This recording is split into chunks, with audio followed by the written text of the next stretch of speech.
D'elle, vous avez sûrement en tête deux portraits. L'un en noir et blanc, où elle apparaît encore adolescente, le teint diaphane, éclairé d'un halo de lumière, les cheveux sagement plaqués, le regard franc, une photo reprise sur la couverture de son plus grand succès littéraire, L'Amant. Sur un autre célèbre portrait, elle a plus de 60 ans, elle porte ses fameuses lunettes écaillées, elle nous regarde de côté, presque avec dédain, et comme d'habitude, elle fume une cigarette. Elle est maintenant de tous les plateaux télé, et elle dit ce qu'elle pense sans filtre. Son nom, Marguerite Duras. De la jeune fille sage à la femme de lettres, découvrez sa true story.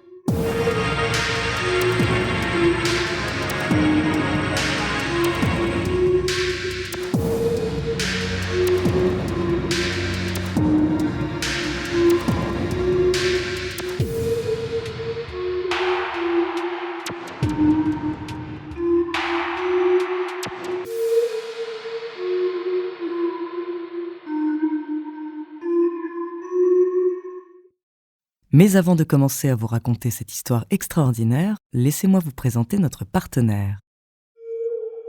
Bonjour, ici Andrea, bienvenue dans True Story. Aujourd'hui, je suis très émue de consacrer ce True Story à Marguerite Duras, qui nous a quittés il y a déjà 25 ans. C'est ma chère mère qui m'a fait découvrir cette femme, qu'elle admirait énormément. Elle l'a beaucoup inspirée, ainsi que toute une génération, car c'était vraiment une femme libre et qui allait à contre-courant.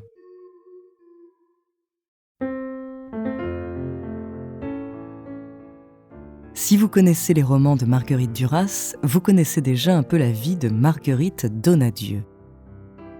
Les premières années de la future écrivaine se déroulent en Indochine. Ses parents, institutrices et directeurs d'école, se sont portés volontaires pour aller s'installer dans cette colonie française qui deviendra l'actuel Vietnam. Marguerite est une petite fille sage, elle prend des cours de piano et joue avec les autres enfants. Mais son père décède alors qu'elle n'a que 7 ans, des suites d'une maladie fulgurante. Après 2 brèves années dans le sud-ouest de la France, la petite famille retourne au Vietnam. Sa mère investit toutes ses économies dans un terrain pour mettre sa famille à l'abri, en ignorant qu'elle vient en fait de se faire escroquer. La friche est régulièrement inondée, impossible d'y construire une maison. La mère de Marguerite est ruinée.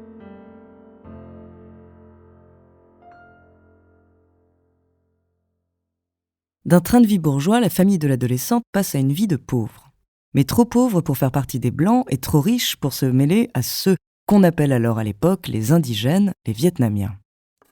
Marguerite commence à écrire à cette période, elle s'évade en griffonnant des poèmes, mais ce qui va réellement la sortir de cette époque difficile, c'est sa rencontre avec un homme.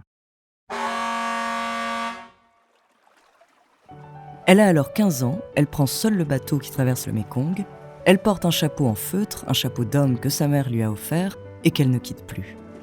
Alors qu'elle s'apprête à embarquer, un homme la remarque. Comme tout le monde, il ne voit qu'elle.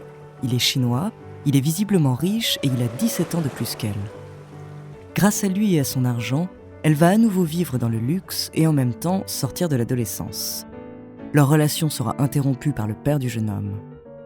Mais de cette scène, de cette rencontre, elle va en tirer son plus grand roman. Nous y reviendrons plus tard. Marguerite retourne en France l'année suivante, en 1930, pour poursuivre ses études.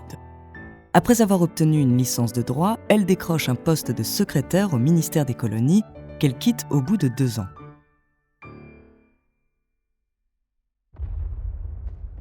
Puis la Seconde Guerre mondiale va venir bouleverser le monde, et la vie de Marguerite bien sûr, mais différemment.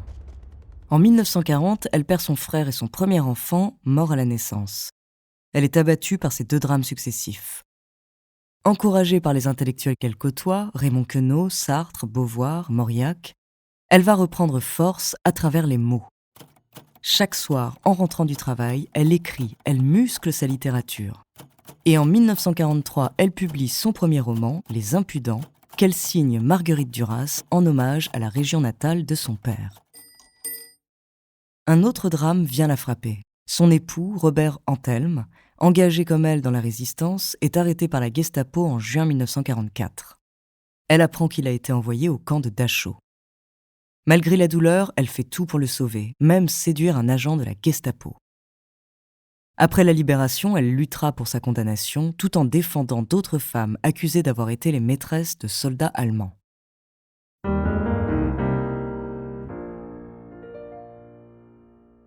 Quelques années plus tard, en 1949, Marguerite est résolue à devenir une femme de lettres.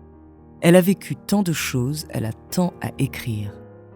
Elle va faire de sa vie son œuvre, ou plutôt, sa vie va être le matériau qui va lui permettre d'exercer son art, l'écriture. En 1950, dans Un barrage contre le Pacifique, elle raconte le combat d'une veuve dont les plantations sont régulièrement inondées par la mer. Un récit bien sûr inspiré de sa propre mère. Dans Moderato Cantabile, elle reprend ses souvenirs de leçons de piano. Dans La douleur, elle réécrit ses carnets de guerre marqués par l'attente désespérée du retour de son mari. Dans le scénario d'Hiroshima mon amour, qu'elle a écrit pour Alain Resnais, elle fait de la protagoniste une femme humiliée après la guerre pour avoir été l'amante d'un soldat allemand. Au fil des livres, son écriture s'affirme. Elle s'attache à la musicalité des mots, elle ne s'empêche aucune répétition, son style est minimaliste et déstructuré. Puis on me harcelait, alors j'ai donné des renseignements. J'ai donné des renseignements sur l'écrit. Mais savoir de quoi ça procède essentiellement, je ne sais pas. Je pose des mots beaucoup de fois. Des mots d'abord, vous voyez. C'est comme si l'étendue de la phrase était ponctuée par la place des mots. Quand on écrit, c'est le drame. On oublie tout de suite. Et c'est affreux quelquefois. Si bien qu'elle est aussi moquée qu'admirée.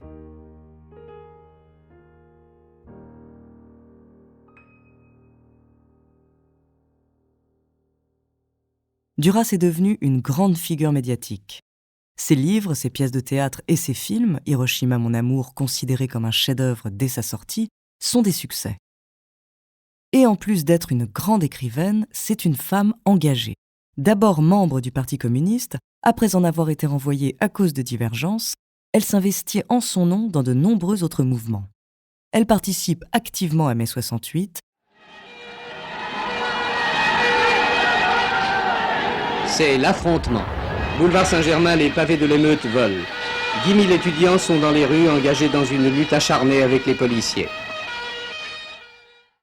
Elle s'affiche ouvertement contre la guerre d'Algérie et pour son indépendance. Elle signe le manifeste de 343 pour le droit des femmes à l'avortement et elle est une des rares intellectuelles à refuser d'inscrire son nom sur la pétition sur la majorité sexuelle de Gabriel Matzneff, beaucoup plus tard accusée de pédophilie. Pourtant, ses prises de position sont parfois controversées. Au milieu de la sphère médiatique majoritairement occupée par des hommes, cette femme volontiers provocante détonne. Elle ne se gêne pas pour critiquer ses collègues écrivains ou pour donner son avis sur l'affaire Grégory dans un article très polémique.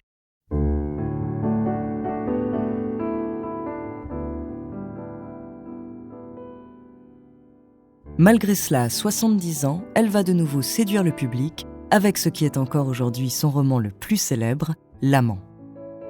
Dans cette autofiction, elle revient sur sa rencontre avec le fameux Léo, le jeune et riche Chinois tombé amoureux d'elle alors qu'elle n'avait que 15 ans. Duras y raconte son initiation sensuelle et amoureuse, tout en déjouant avec génie les codes classiques de la rencontre amoureuse et plus largement les codes du roman. L'Amant est son premier succès populaire. 100 000 exemplaires vendus en un mois, prix Goncourt en 1984, et le livre est adapté au cinéma par Jean-Jacques Hano en 1992. Mais fidèle à son caractère et à ses convictions artistiques, Duras, déçu par la vision du réalisateur, réécrit l'histoire juste avant la sortie du film sous le titre « L'amant de la Chine du Nord ».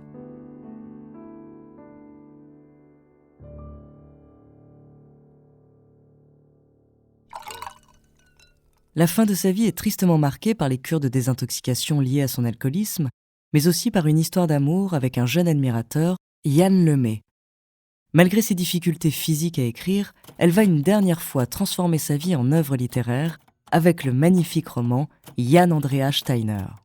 Elle s'éteindra en 1996 à Paris à l'âge de 81 ans.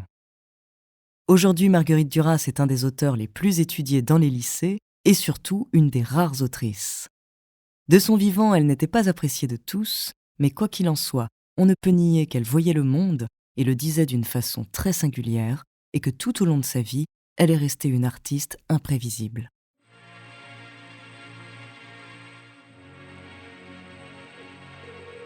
Merci d'avoir écouté cet épisode de True Story. La semaine prochaine, je vous parlerai d'un mystérieux homme russe dont le nom risque de vous rester dans la tête. En attendant, n'hésitez pas à nous faire part d'histoires que vous aimeriez entendre sur votre plateforme d'écoute préférée ou alors via la page Instagram ou Twitter de Bababam. Nous nous ferons un plaisir de les découvrir.